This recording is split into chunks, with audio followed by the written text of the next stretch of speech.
Thank you for listening to The Afternoon Pint. We are an independent podcast and we need your support. Please take a moment to hit that like, follow, and share button. Email us if you have an idea or suggestion for the show. Please send your feedback. We'd love to hear from you. All right. Cheers, and welcome to the Afternoon Pint. I'm Mike Tobin. I'm Matt Conrad. I'm Christina Martin. Welcome, Christina.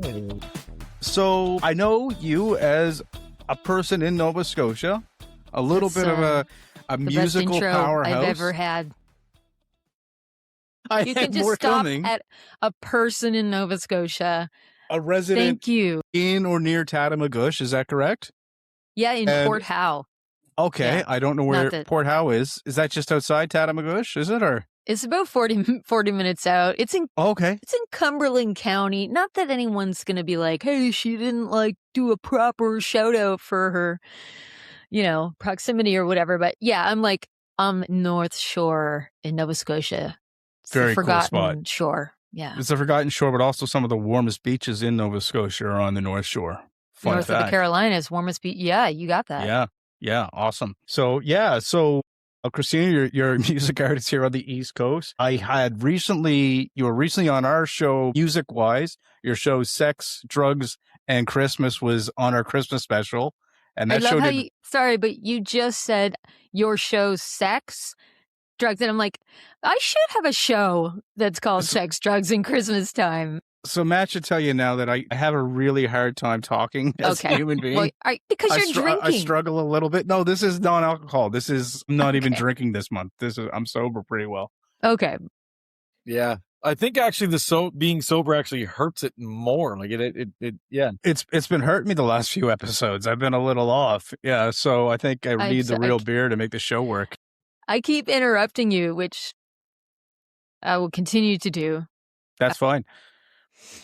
Sex, Drugs, and Christmas Time. Yeah, thanks for putting that in your episode. That's pretty It rad. did really well, and people loved that song. And I got today to listen to a lot of your live album. Your 2023 album, Storm, was done live with strings and guitars and all that. I listened to it. I didn't watch it, but it sounded fantastic. It's a really good album. Thanks, And buddy. Thanks. Yeah. So I kudos actually on can that. I'll send you I invested way too much money to film it too. So when people buy the album on my Bandcamp, I send them a link for the full performance, but I will send that to you because let's admit, I mean, the visuals and the music, it kind of changes the experience for a lot of people. And I grew up with music videos, as I'm sure y'all did as well. And that's how I fell really hardcore in love with some of the artists I like. So, watching the music videos and then being obsessed with their music, on cassette tapes. Yeah. Yeah, I'm at that age now. Was had to watch that every single week, right? Yeah, totally. Yeah. I got the surround sound at home too now, so I like listening to concerts at home. It's actually kind of fun, right? Like you can listen to a show that was recorded and you can have it all around you. You feel like you're there kind of. Not quite there, but you get a vibe of it. So that's pretty awesome. Rich. And you're doing Big Shiny Tunes in Halifax. Tell us a little bit about this tribute show. I mean, obviously we all know what Big Shiny Tunes is. It's so much fun. It's produced by my friends, Stephanie Purcell, Mike Farrington Jr., and Dave Sampson, who's an artist, and so is Mike's a musician as well. And I think it's the 4th or 5th year, this year. I just did a podcast chat focusing on it and the origin story of it with Steph Purcell. And so basically it's 2 nights in Halifax at the Marquee Ballroom. And it's just this incredibly wild and positive experience for everyone, the musicians, the audience, the staff. It started after around COVID, she said. I watched that clip this morning. So around the COVID thing, and you guys created this? Yeah, they did. So I wasn't involved in the first 2 years, and I kind of regret not saying yes early on, but I was kind of terrified and going through my own, I don't want to be around a bunch of people and get sick. How everyone just kind of your mental health I wasn't in my right mind, and I didn't feel comfortable for a while. I don't care anymore. I'm more than happy to be in around people, and I'm not paranoid about getting sick, but yeah, it's great because the band is super hot, and they have 2 bands, one for the first set, one for the second set. And the singers do a song in the first set and then do a different song in the second set. And everybody just really goes out of their way to like, dress appropriately or whatever. Nice. And it's a very powerful experience as a performer. One that I don't think I've ever quite had that opportunity before. And the first time I did it, I was just blown away. And you hope that they'll ask you to come back and sing the next year, but they rotate the artists every year. So it's no guarantee, and I'm just so thrilled to be back. Awesome. Yeah, to be back this year. Who did you? Sorry, Matt, go ahead. I was gonna say, I mean, Marquee Ballroom is such a great venue. It's such a great venue to experience music. And I mean, what better? Like, I mean, Big Shiny Tunes, everyone knows it. I mean, I think Big Shiny Tunes 2 is like the goated of, kind of best of albums, kind of the combined on whatever they call them, those type of albums. It's like the GOAT, right? Big Shiny Tunes 2 is legendary status, right? Yeah. And like, have you guys been in the audience before for it?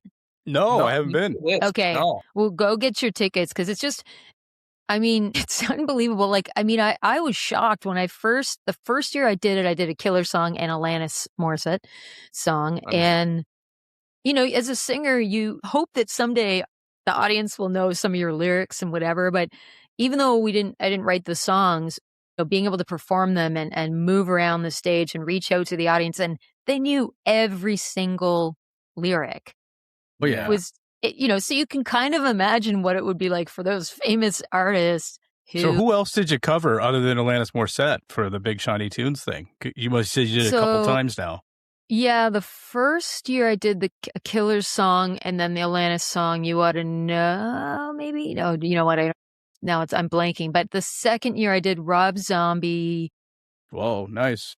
I may have done did I do another Killer song? Oh, I can't even remember last year. And I can't tell you what I'm doing this year, even though I want to. I'm especially excited about this year. Yeah. Last year with Rob Zombie, I went all out and got a fun costume. Matt and we should go get tickets for this. This is going to be the day this show comes out on our podcast. It's going to be this Friday. So if there are any tickets left, check it out, guys. Yeah, that sounds awesome. I think about half of them right now are sold for the Saturday night, which usually sells out pretty quick. So the difference between Friday and Saturday is Friday you get that initial kind of nervous energy where we're all doing the songs for the first time in front of the audience. So it's special in that regard. And then the artists are a little more relaxed. And so you get kind of a different performance from them on Saturday night. But go get your tickets, Ticket Pro or my website, or probably a lot of the artists that are, it's pretty rad. Thanks. Yeah. So I want to talk a little bit about your music career because it's pretty interesting. Like, you moved to Austin back in 1999. Mm-hmm. Yeah. Right? So you hadn't picked up a guitar yet. Is that accurate? You didn't play guitar when you went down there? And so you went down just your voice and the dream of being a performer? Is that kind of the vibe? Or what was the story back in 1999? No, I quit university. I was super depressed and I wanted to go away, and I have my dual citizenship because I was born in Florida, and I got a job as a nanny, and I almost went to San Francisco to work for a family, but I ended up going to Austin, and I didn't know it was the live music capital of the world. So early on in my life, it was as if these choices I was just making the only decision I knew. I knew I wanted to go away, and I wasn't in my right mind, and I needed a change, and I was really, depressed and struggling. And so, but I wanted, I wanted to feel like myself again and figure out what it was I wanted to kind of focus on. How old were you then? Yeah. Like when you moved down there? So I was about 19 years old. And just a kid, yeah.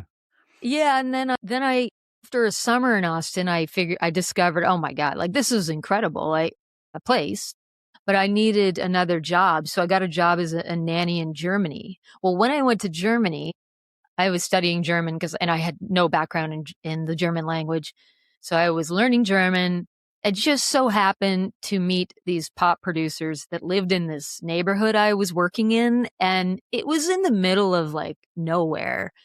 And I actually signed a recording contract with them. I still have the contract, and it didn't pan out, but that was my first experience as a vocalist, like in a professional studio with these two pop producers who had some success with a dance single. And they were, anyway, it didn't work out. So after that year, I actually moved back to Austin and things grew from there. By that point, I had bought an acoustic guitar. I started writing my own songs.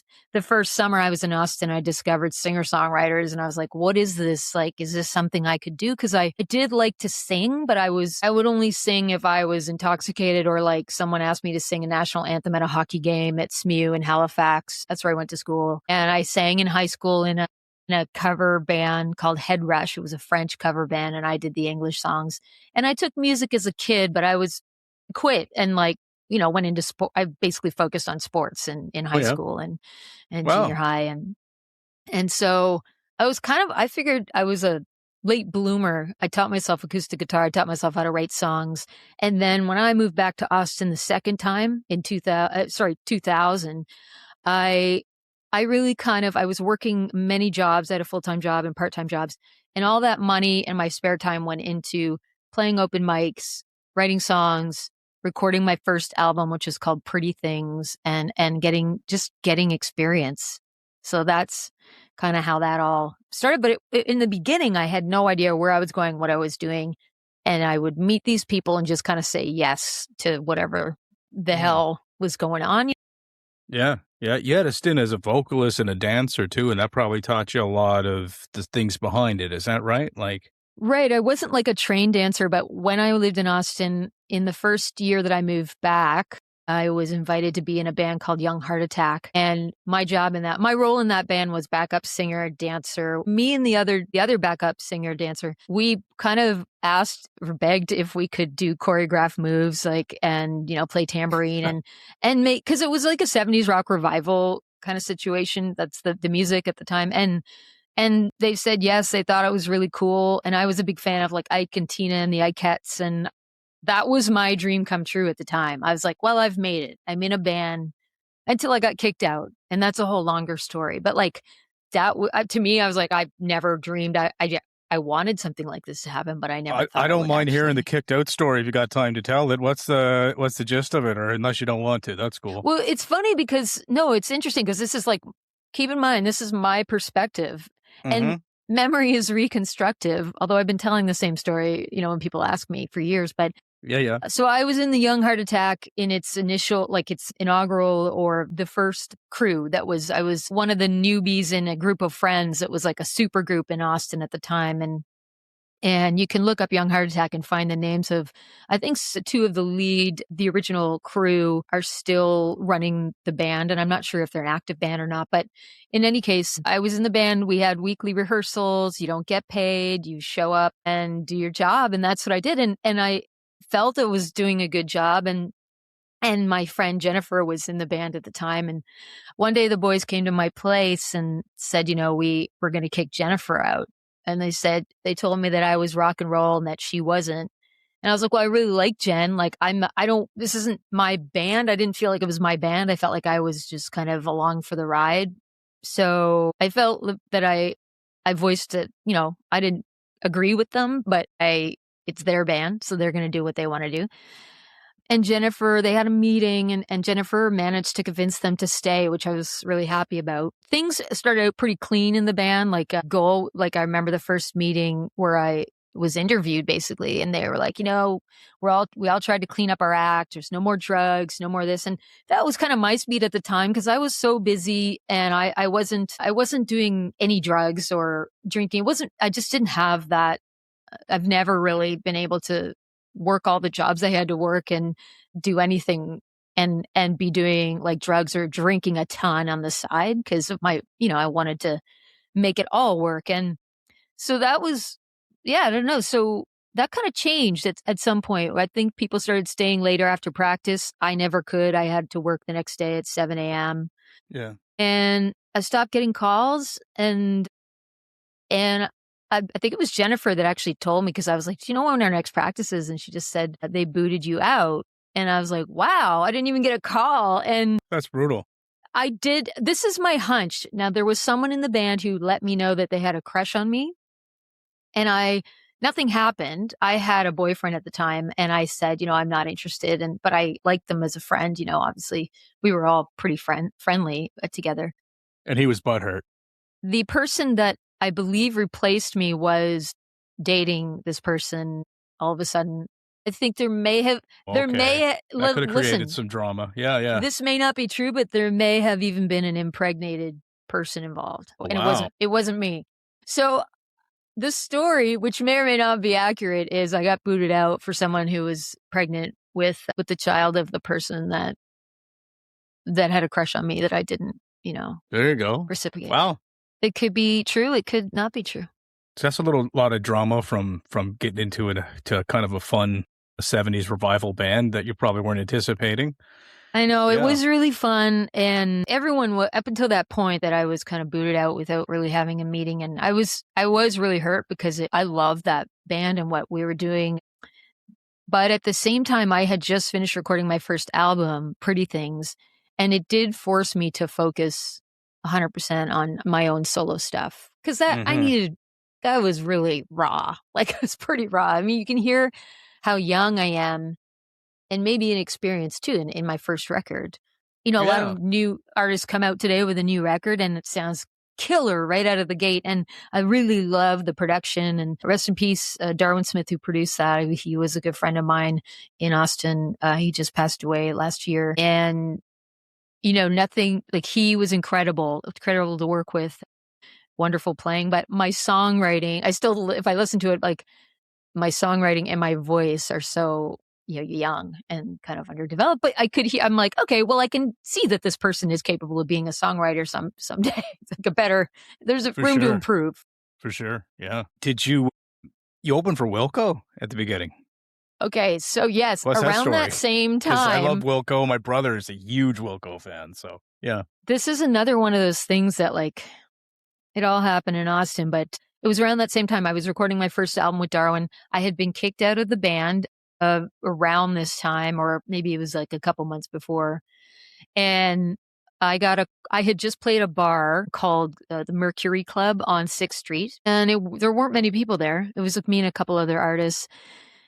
And the manager was very nice to me and he liked my songs. I was just playing solo. I think I was even sitting down. I don't think I could stand and play at that time. And he called me and asked me, he said Tiff Merritt, who I did not know who she was at the time. Tiff Merritt was opening for this band Wilco. They're doing a surprise show for like an opening thing for the Austin City Limits Festival, the first one. This was around, I think, October 2000. So I did not know who Wilco was. I was listening to the Jayhawks at the time. I did not know who Wilco or Tiff Merritt were. I didn't know they were. But Tiff was sick, had to cancel, so they were looking for a replacement. And he, for some reason, called me. I said, well, let me check on something and I'll let you know. I called my producer, Darwin Smith, and said, hey, buddy, someone's asking me to do this gig. It doesn't pay very much. Like, I'm really busy. What do you think? And he's like, he just thought I was a total idiot. He was like, are you kidding me? Like, yes, you have to go call and say, yes, you'll do this gig and I'll be your guitar tech. And I remember he found me a Guild guitar from Sela, our friend Sela, to play. And he didn't accompany me, but he came to the gig with me and was like my sidekick. And so I got to open for Wilco, and it was one of those experiences that made me absolutely want to do my own thing because their audience was so incredible. Like, here I was, this new singer-songwriter. The room was packed. I mean, it wasn't like there were probably 400 people in there. It was a small room, standing room.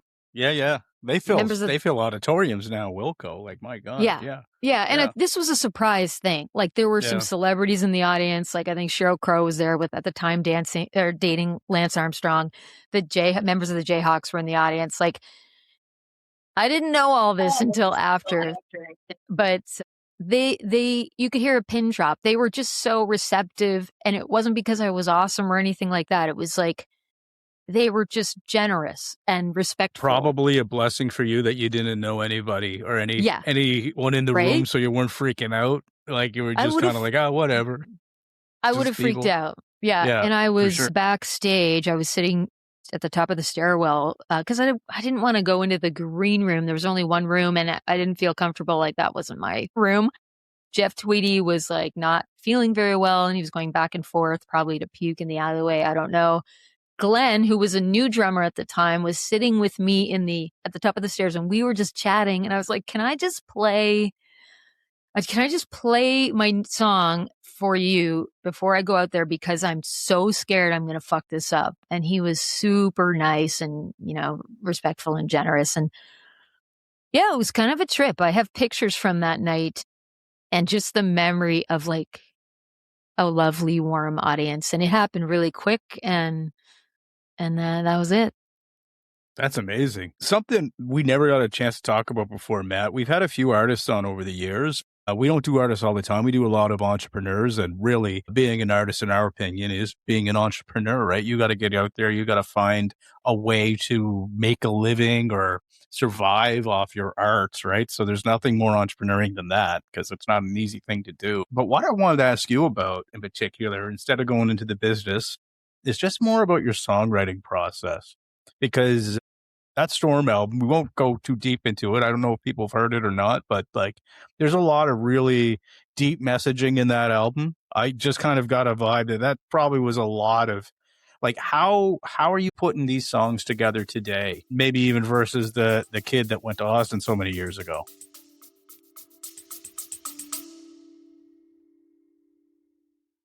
A wise person once said to me, "Your dream home does not have to be just a dream." She was absolutely right. Today's show is brought to you by Kimia Nejat of Exit Realty Metro. Kimia is the realtor who knows how to get deals done. Buying or selling? Text 902-880-8429 and let Kimia know how she can help. Stop dreaming and get the home you want. Text 902-880-8429 today.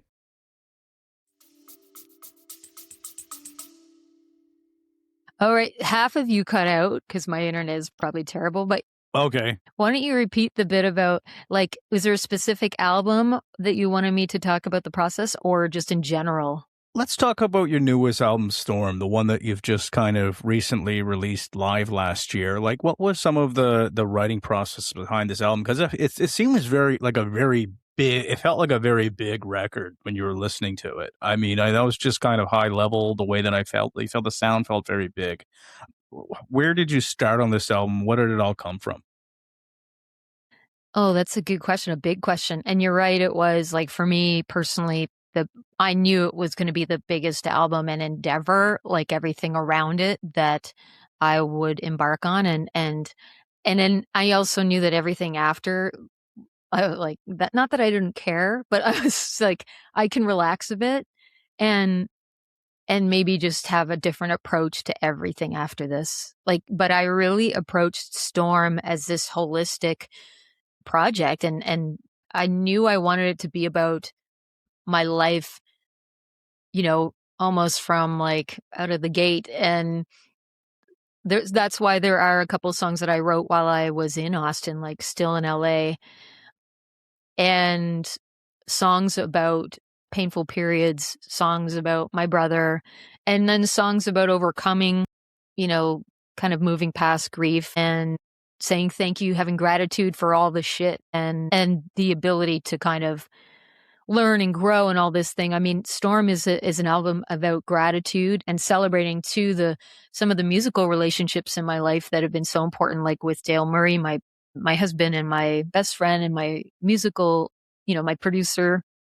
He's been so important. He's produced, engineered, and performed on every album since my first album, other than my first album, Pretty Things. So from Two Hearts onward, he's by my side and allowing me the space to evolve as I want to evolve, and also happy to take the reins if I'm like, I don't fucking care. Like, what do you, and, Jason Vautour, we worked, my bass player and friend, your friend, who has been playing bass in my albums for years. We had two drummers. One was Dale's brother, Brian Murray, who's one of my favorite drummers. He has such great feel and instincts, and on songs like In Control, and I'm blanking right now on the others, but it was just wonderful to have him involved. And Jordy Comstock is another incredible musician who played on the other songs on the album. And did the live performance with us. And then from the beginning, when I was putting together like song lists, I mean, some of the songs were completed during the pandemic. Mm-hmm. And I don't have specifics about writing all of them, but I knew that there was a visual component I wanted to achieve. So with the artwork, I started playing around with ideas and mocking up ideas for Nicole Aline Legault, who worked with me on the album artwork, and every single element of the artwork had to be animatable. So we had layers that I could then someday perhaps animate for a show or for my social media. And so those would be there and I could use them as I stuff it. So a bit of it was, and then I knew I wanted to do this big ass show. I didn't think I could take it on tour because of the cost. I knew how I really believe in paying my musicians for practices, for obviously sessions, for live performances, at rehearsals. And so with at least the way my career's worked out, like I don't make enough money to take strings and a full band on tour. But Right. I really wanted to invest. I'm big on like, no one's handed me anything in my life.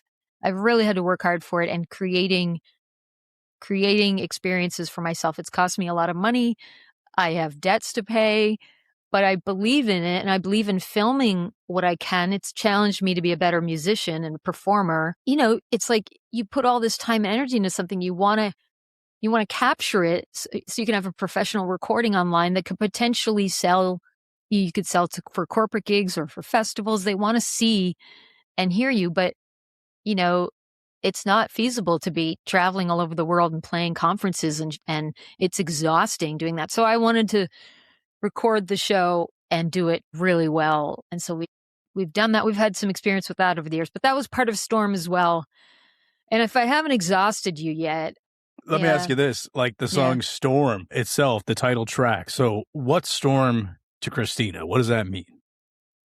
It's a song about gratitude, and part of that song was written there was just a little melody and a few lines that I wrote when I was my first marriage, and we'd just gone through Hurricane Juan in Halifax, and I had no more to the song, did a couple bits, and I held on to it for years. You know, you go through divorce, you lose people in your life, then stuff just happens. And eventually you get luckily I've gotten to a point where I love my life. I love the people in it. I worked really hard to be healthy and happy. You know, I'm 40, my body's age, as my friend John would say, is 46 now. And I love my life. And so in the pandemic, I was able to sit down and finish that song. And it's just a song about gratitude and looking back. Cool and being song. like, holy and shit. people can watch that one online too. Maybe we could play that at the end of this episode. I thought it was a pretty cool track. Yeah. So thank you for that. Thanks for sharing all that. No problem. I'm talking too much. No, this is great. We're enjoying this.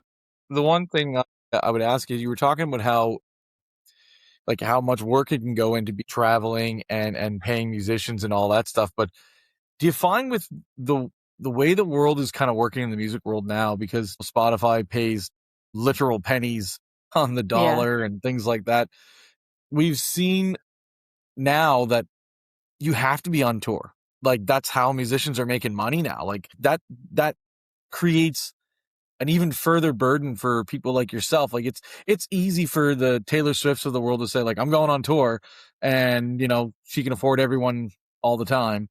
But and obviously she'll see a return. But for, you know, local musicians, you know, people who aren't the ultra mega stars and things like that, talk about the obstacles that brings for you guys to try to get your name out there and actually earn some money for you and the people who work for you. It's been a lot of trial and error, and a lot of work, and a lot of grant writing, and a lot of reporting, and playing shows to full rooms, playing shows to nobody, and going overseas every year since 2011 up until the pandemic. And I finally hit a kind of a wall. The pandemic really, for me, allowed me to go, what do you really want? You know, what's working? You've been doing this for a while. Are these, you know, what is working and what is not? And in this time and age, I guess. So there's a lot to unpack there when it comes to trying to make a living. But for me, what's working right now is and this is another thing I'm grateful for, but I wasn't initially, you know, I found a remote job that I could do from anywhere, 20 hours a week. that I love. I love the people. It's kind of weirdly in my background because I used to be a tech aide, and so it's in tech. And then it allows me to be home. I'm not, driving around to work every day, spending 2 hours in traffic. And it's a consistent income. And then I can focus the rest of my day on rehearsals with my partner for the upcoming shows. No. Any business, like right now we've been spending a couple weeks reporting all of our, recent new recordings to the royalty collection agencies.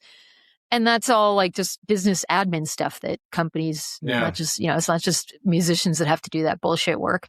It'd be so cool if we could just all do the 20-hour work week though, and then get to pursue our arts and our passions and stuff like that. Maybe as an internal optimist, maybe AI will grant us that, right? 20-hour work weeks. They can do all the admin stuff and we can get out there and create some things.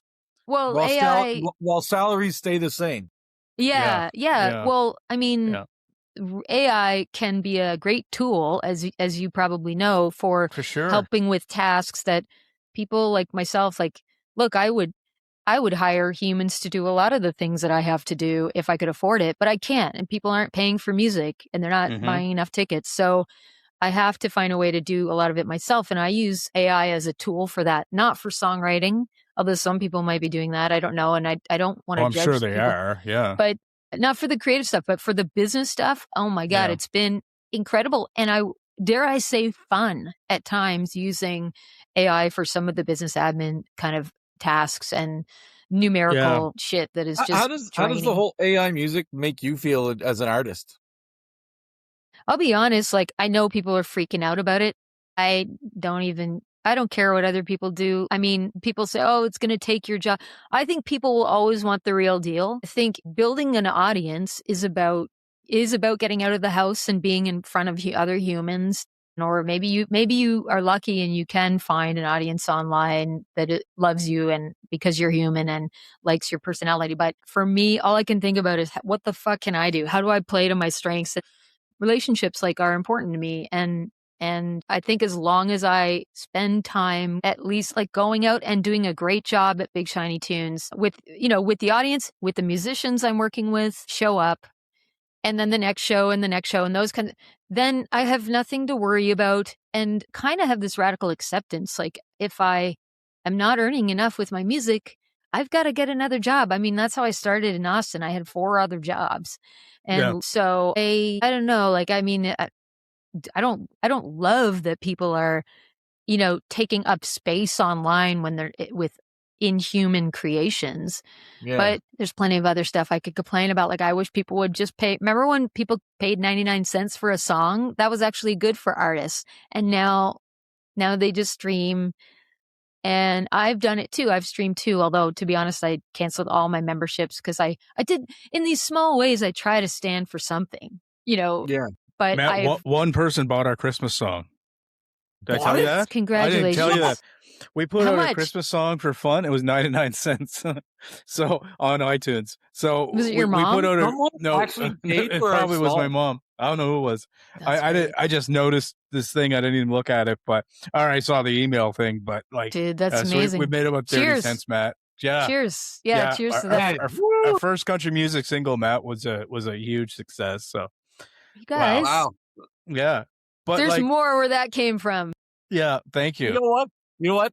Throw it on the resume. We're a musical ops. Yeah. There you go.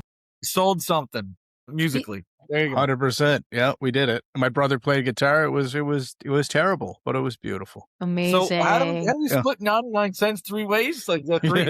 But yeah, you guys gonna start fighting about this? We don't get the 99 cents. We got to split over 35, I think. About 30 cents when she's all said and done. So we got about a dime each. So yeah. All right. And we could. That's pretty good. Throw it in with the cans. If you write another 20 or so, and then that'll add up. Sorry, we just need to do it. We just need to do a double album. Who's the person who bought it? That's who you got to hone in on. I have no idea. I'm just not going to let it bother me because I don't want that to get in my head. But I mean, just back to what you just said, though. I loved your answer about AI. How you're not really super mad about it. in the sense that, people are always going to value that human experience, I think, over what they hear. And there's an audience for both in some circumstances. So that's all very cool. It was a great answer. And I also love what you said. And I got to give a shout out. I had a note to write this down. Your friend, Stephanie, a Purcell. Yeah. So she is like in the background, helped us a few times, get guest on this show. Yes. Super quick, super fast on an email. Didn't know me through a hole in the wall. But when I asked, like, oh, we'd like to talk to this person, it was like set up that day. So she's on it, man. So shout out to Stephanie. And I think what she's doing here with this Big Shiny Tunes thing, and is an example of how you can get a bunch of artists together and just help them get recognized. And if that's through somebody else's music at first, so be it. That's not a bad thing. I think that's a really cool thing because you're still seeing an artist express themselves in their own way. So totally love what you guys are doing there. So I think it's really cool. So please let her know to at least listen to this part of the show that we think she's pretty cool. I will. I hope she doesn't know you through a hole in the wall. And she's awesome. That's an old maritime expression, my friend. I should be careful how I say that now. Yeah, I never thought about that term until the way you just put it back at me. She just messed that all up. What? No, it's not. She doesn't know me from a hole in the wall. How? Yeah, as I said that's it wrong? exactly. Yeah, you said through a hole in the wall. So of course. Jeez. That puts it really a nasty touch on it, doesn't it? I'm sorry. But now we're talking about glory holes here, Tobin. Yeah. And that's basically what my podcast is like. We focus on guests who have known each other through holes in the wall. Okay, well, that sounds lovely. So that's a great segue. Tell us a little bit about your podcast. My podcast, which you guys might want to be on it sometime. That'd be so fun. We'd love to. Yeah. Absolutely. Yeah, it's called A Chat with Heart, and it's literally just a chill chat and with people I like and can talk to you, and that's it. That's in summary. Yeah. Okay. Yeah, like I want to, on my deathbed, be able to listen back and be reminded of the people I love in my life and the people I've met and encountered, like you guys. And it's, that wasn't part of the goal initially. Like when I die, like I have no plans. Do you have a kind of a secret goal with the show, or a kind of mission that you kind of keep in your head? You want every show to be like, our show is about like bringing people together. So we try to make sure that we're being a little bit kinder and more open with our thoughts towards each other, and like people we disagree with and stuff too sometimes. Right. So that's kind of this one. I go off on sometimes. What's that? Yeah. Go off on tangents sometimes. Oh, yeah. He gets into it sometimes. Yeah. I think that's part of the like spontaneity. You come in prepared, but then like spontaneity is kind of magical, or sidetracks, whatever you call them. Initially, like one of the big things one of the goals was like, let's talk about pivotal moments and how people how they've kind of lived through those pivotal experiences, good or bad. I guess I've kind of let go of that over time. And now it just seems to be an exercise in being myself, and then having some kind of having that human connection, because we live in a rural area. And if we don't have a gig, we don't see people, and really like no one wants to call anymore. I mean, I've really got a few friends now that we actually phone call, and like I send voice messages instead of texts. And so it's helped me stay real, stay human. And like, I just had a Dave Gunning he's been a friend forever, but like we don't get to hang a lot. Mm-hmm. And an hour focused on someone one-on-one it's a joy. Like it's a gem, really. It's a totally different experience, and you always learn something. Yeah. Yeah. So I don't have like, the other thing is like, I mean, I guess I used to have too many goals and it stressed me out. And one of my other goals is like to stay chill, calm the fuck down. Mm-hmm. So I used to like, it's my life goal, man. Yeah. For me. To prep for my podcast, like I would just do too much. And then it took me out of relaxing and being more present. And so I've found a bit of a sweet spot. Like, it's not that I don't get nervous anymore. I still do. And with technology, right? Because I have shitty internet. Like, it still gets stressed that it's just not going to work out or something. But anyway, it's all good. Awesome. What's this about? Like, you're pretty outspoken about, oh my gosh, this is a word I can't say, Matt.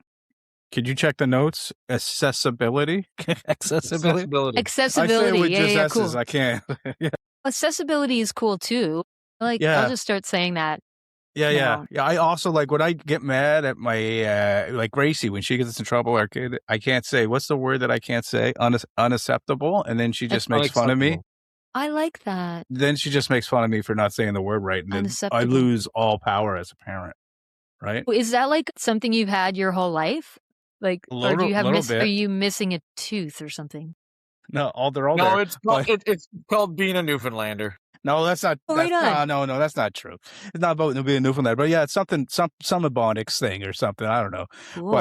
But the other one, I gotta tell you another one real quick, Matt, because I didn't even think I told you this one. So I'm at the dentist the other day because and they're doing the X-rays because I hadn't had the X-rays done in a while, and they put that little thing in my mouth, and she Plastic goes, thing? Yeah, and she's like, "You have a small mouth," and I'm like, "Okay, I never," but like. Gracie, when she gets in trouble again, she goes, because I purse my lips when I get mad. I'm like, come on, stop that. Right. And then she's like, you have a small mouth. And she always just cracks up laughing. And then again, I lose all power as a parent. I'm just terrible at it. Oh my God. Yeah. You know what? Also, Mike, that small mouth doesn't help you with the hole in the wall. Yeah, I was going to say that's what she said. Small mouth and all. Or he. That's what he said. That's going to be the name of my next podcast, Small Mouth and a Hole in the Wall. There you go. Yeah. That sounds lovely. I love it. I hope your kid's listening to this. Yeah. No, I don't think they will. No. Yeah. 325 listens to this podcast. Good. At least that's what the demographics tell us. Yeah. So, Matt, I think it's a good time to jump into, we do a lightning round where we ask 10 silly questions at the end of every episode. Yeah. Okay. And they're just fun or philosophical or weird. Yeah. So we can get into those here now. And then, and then I think we probably, can go our own ways. Say goodnight. Yeah, I'm going to go eat dinner and do something. Yeah. Cool. So, Matt, do you want to start them off, boy? Sure. All right. We'll start with, I'll start. Number one, or 10 questions. So what belief did you hold as a new musician that you're almost embarrassed by now? That I would be famous someday. Okay. Because people would tell you that. They're like, look, for years, and you're emerging artists and like industry people and all the companies, are saying X, Y, and Z. And so you kind of start to believe in what they're saying. Also, your audience, like people will say that. And then after a while, you're like, it's not happening. That's kind of where like music / arts and like athletics are very similar. Yeah. Very similar, right? Everyone's telling you, every parent and things like that are telling you you're the next Sidney Crosby, right? And everyone's telling you you're the next Taylor Swift, right?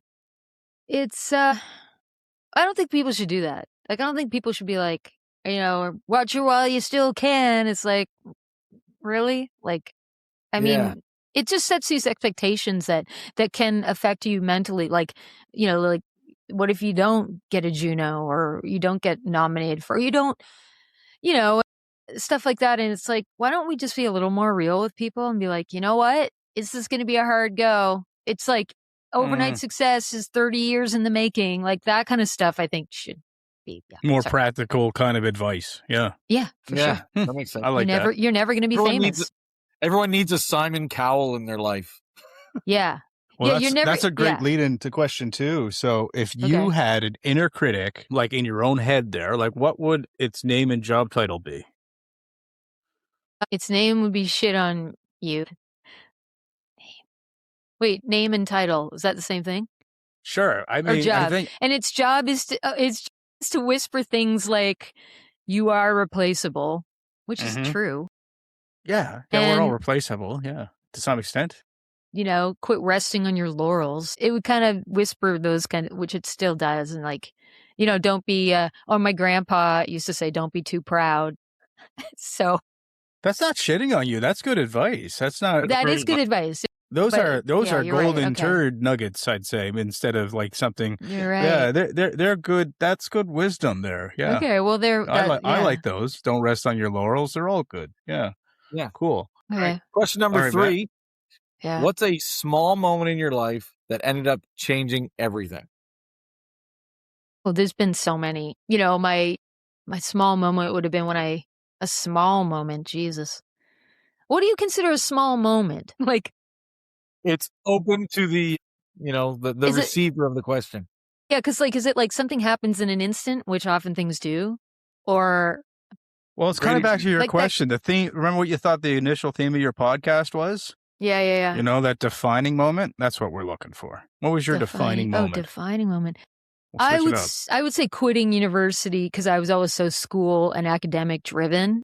And then the decision to quit was very difficult, but my mother was very supportive. I mean, who cares? Like second year university. I ended up going back eventually, which did help me to get an actual undergraduate degree, but it's just an undergraduate degree. I mean, everybody's got a couple of those. Yeah, so like quitting and getting the job in Austin changed my life for sure. And put me on that, what I call like the, as cheesy as it sounds, path with heart, I guess. Okay. Over to you, Tobin. Question number 4. 4? Okay, thanks. Do you think people have a true self, or are we just the story we keep rewriting?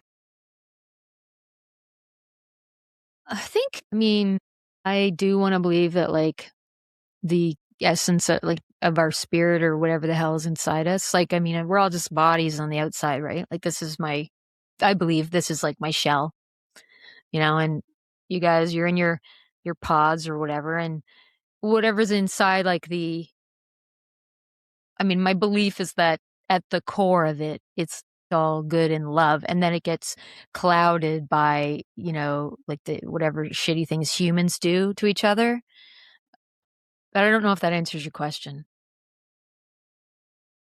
I don't know. That's all. Either. That's like, I'll be honest with you. I also don't disagree with what you said. So yeah. So yeah. I asked you a question. You got me thinking. That's what happened there. I think you just 180'd us. So that's all right. Yeah. Okay. We'll go question number 5. Yeah. This is a lob ball. We're lobbing in India. This is a fun one. Easy. What's your all-time favorite meal? Spaghetti and meatballs. Simple. Textbook. Okay, cool. Yeah, love it. Do you know why? Is there a story there? Did somebody make it in your life? Yeah, the meatballs I kind of added on because I do, like, my mother, my grandmother both made. Grandma's dead. Mom's still alive. Made incredible spaghetti sauces. I actually like to as well, but we don't eat a lot of pasta at home because my husband's gluten intolerant, and any kind of pasta just gunks us up for some reason. But my mom made spaghetti the other day with meat, not meatballs. But meatballs are awesome. Like, I don't know. Meatballs are one of the best things to eat, period. It was a big meal. We at least once a week, or when my family growing up, and there was always a lot, always enough. We'd have it, then we'd eat it for breakfast as leftovers. And nice. I love it. I loved zoodles and like pasta. So it just is a fulfilling.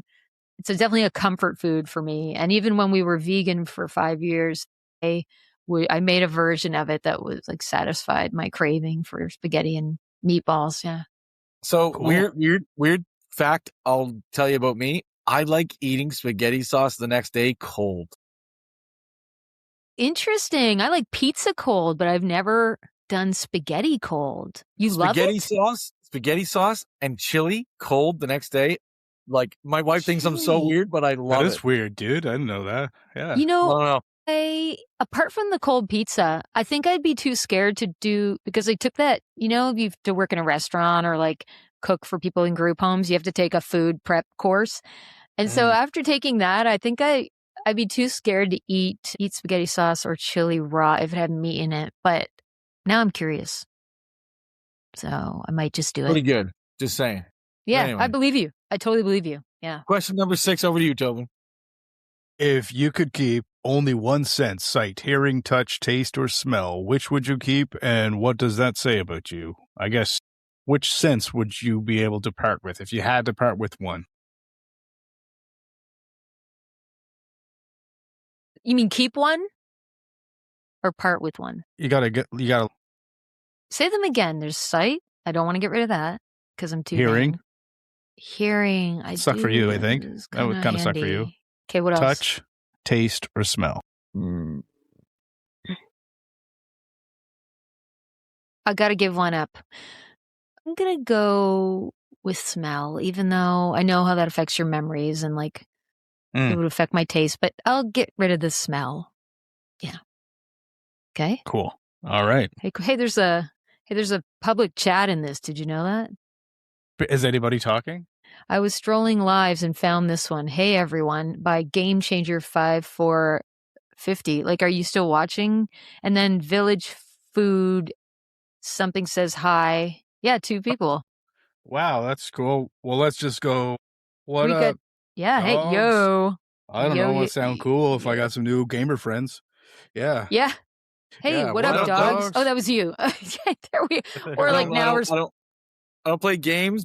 I'll just, since they're listening, I'll say download Christina's music and download our music apparently now. Yeah. He's a game changer, so he might not play video games. He just changes the game. Sorry, so I got that wrong. I'm putting in my website, I'm promoting myself. There you go. That's awesome.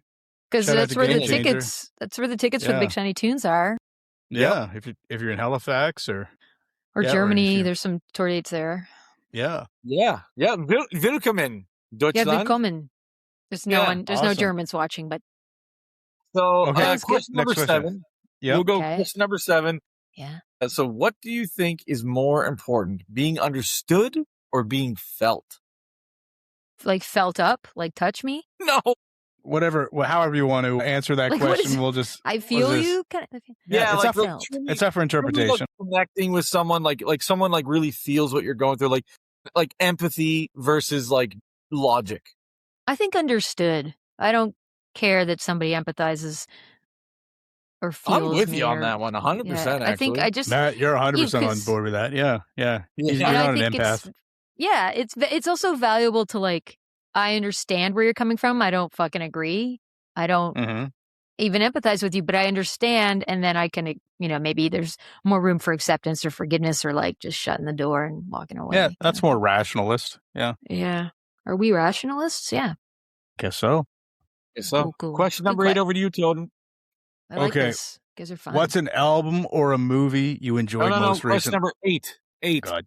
Okay, thank you. You're You really- highlighting you them and really- everything. You really fucked that up, Mike. All right. Well, that's okay. I'm used to it. If you could send one sentence to your future self 10 years from now, what would you send? Please don't give up. And I don't mean like taking my life or anything. I just mean like that to me means like I didn't mean to laugh at your answer there. don't kill yourself. That was not in the plans, And I just mean Literally like didn't think that. Yeah. I That's did. exact- It's like, I did. no, That's exactly sent what a message. I sent a message to myself that only I would understand. Don't do it. Yeah. No, but Yeah. like, you know how easy it is to lay in bed an extra couple hours or like not write a song and not, I know that so much now that like my biggest regret is that 10 years will go by and I won't have written any more albums or songs. And so now I actually put it in the calendar, like, you're going to be songwriting this morning, or you're going to make a date with someone to co-write. And I am in a songwriters group. So we at least we have to write one song a month there. And that was nothing I did in the past. And so years will go by, and I know it might seem like I do have a catalog, but like, by this point, Dolly Parton had, a million more songs than I did because she focused on songwriting. That's like probably every day or every other day, she's writing tunes, and a chunk of her day is carved out. It's easy to get distracted. Keep your blinders on and just keep doing what you love. Yeah. That is good. So question number 9. So what's an album or movie that you have enjoyed in the last year? I'm going to go with a movie because I haven't listened to a lot of albums, to be honest. That's something I should do. Spend more time with. And a movie that I enjoyed in the last year. Like, can I say a movie that I've been watching, I watched as a kid too, like Dirty Dancing? Sure. Yeah. I'll go with Dirty Dancing. Something about that. Great songs, great dance. I'm not a dancer, but like great dancing. And, Patrick Swayze is in it. I don't know. There's just something nostalgic about that one, I think is cool. Cool. Good answer. Yeah. All right. If the universe forced you to pick one, would you rather live a peaceful, quiet life or a disruptive, meaningful one? I'd probably say peaceful, quiet. Peaceful, quiet? Disruption, not great for my nervous system. I've done that, but like, I like peaceful quiet, and it allows me to create. So yeah, That's a great answer. Yeah. Do I hear your son under the desk there, Matt? I heard. Honestly, I could guess that she was going to say that based on like where she lives. Yeah. Oh yeah. That's a nice, peaceful, quiet place. I think for the most part. Oh yeah, very much so. Yeah, it is. Well, and that's our 10 questions, kids. my friend. Yeah. Are we going to do last call? Yeah, yes, last call. So last call, we have a new last call question. I don't have it written down, Matt. So, but well, I'm going to try to say it. You say it because you might. Okay, I'll probably do it. say it All better. right. Okay, thank you. Sure. Okay, so last call. It's a new question that we started doing this year. So the previous question, just so you know, kind of thing. The previous question was actually we'd ask people for advice, but I think you gave us some really good advice earlier. So I think that's a great idea. Like, so the new question, last call for this year, is what is something that you can do this year that can help others around you? I think my podcast does that. I think your podcast does that. I think it's like sharing, being yourself and sharing people's stories. So I'll keep doing that. Is that cool? Awesome answer. Yeah. Oh, that's a cool answer. You guys too. You guys too. Like keep doing fun stuff like this and connecting with your friends. Cause I think it matters. And I think we had a friend over yesterday to talk about a fun project, our creative project. And one of the things we were talking about how important it is to, in this, there's so much scary shit going on and evil stuff, and that it makes it even more important to continue to have these platforms for each other and support each other so that we don't go down that dark rabbit hole of evil death and let it consume us. I think that might be what evil wants, is to overtake us, the light and and love, and maybe, I don't know. Yeah. Agreed. I agree. That's great. Okay, cool. I'll like, anything that if you think that you have anything creative going on that we can help out with or we can contribute to, just ask, and vice versa. Will you guys buy all my used clothes on Poshmark? I don't even know what Poshmark is. No, I won't do that. But I think we're the same size, really nice. You guys. Come on. I'm probably close. But it was really nice meeting you. Too. So cheers to you, Christina. I wish you much success in 2026. And you too, guys. Thanks. Matt, I think this will be the last show that I have to not drink real beer on. So dry January will be over after this one. Woo! Yeah. Oh, I have to come. I want to come back when you guys are wasted. We only get wasted once a year or twice a year. We're usually pretty civil with it. Yeah. Can I smoke while you drink? Like not cigarettes, but it's a free world. Yeah, we can do that. Maybe what we'll do is we'll bring back in the summer, check in on you. We'll do like a Sunday coffee type of show, and we could do a little old wake and bake. I'll do some weed. I don't even do. I'm such a lightweight. They call me Two-Toke Tina, but like for this, I think it would be fun. I don't really. I'm an extreme lightweight. Like I don't smoke anything really, but I like cannabis drinks once in a while or edible or something like that. Yeah. And I'd totally be down. Let's do it. I haven't smoked anything since I quit smoking cigarettes. Like, well, maybe you shouldn't smoke either. 5 years ago, yeah. Like, so what if you did it, Mike? What if you did a gummy, Matt? You do the drink, and I'll just smoke, and then we'll see. That'd be great. And I'll bring some questions too for you, Christina. Awesome. Before we take off, there's one thing I got to tell you. So, like, one of our loyal listeners, and I think you'll really like this, is my cousin Tim. He listens to every episode. I think he listens to every episode 3 times, and he has this thing where he has stink nights. And these sync, so like SYNK. Oh yeah. Okay, because the stink night is not something you want to sync as like syncing something together. Yeah, and basically everyone who's involved will partake in cannabis, and sometimes it's people out in Calgary. Like he has a friend in Calgary who participates. And basically, they all listen to the same song at the same time. They press play at the same time. They have a group chat, and then they just talk about the song and how they're feeling as they're. Whoa! I'm telling you, I've done a few of them. Yeah. It's actually pretty freaking awesome. Yeah. Can like anyone join? Why not? Can we set up a Riverside chat like this and stream it, Matt? Because that'd be kind of cool. I will definitely talk Tim into like doing like a sync night and music. And the YouTubers can do it. Can we do a Kendrick Lamar? He tracks everything. I just got his list. I just got his list yesterday. He tracks everything. They give a gold, silver, bronze award for best album of the year, best song of the year, Wow, best song for like everything. Awesome. He tracks everything. He takes it very seriously for a Friday recreational thing. that's pretty cool, man. Yeah, that's really cool. I do that.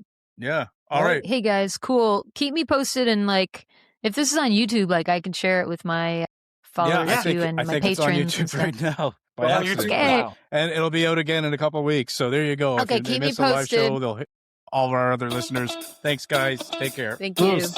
Ciao. I don't know how to hit the end button. Oh, there we go. Okay. All right. That's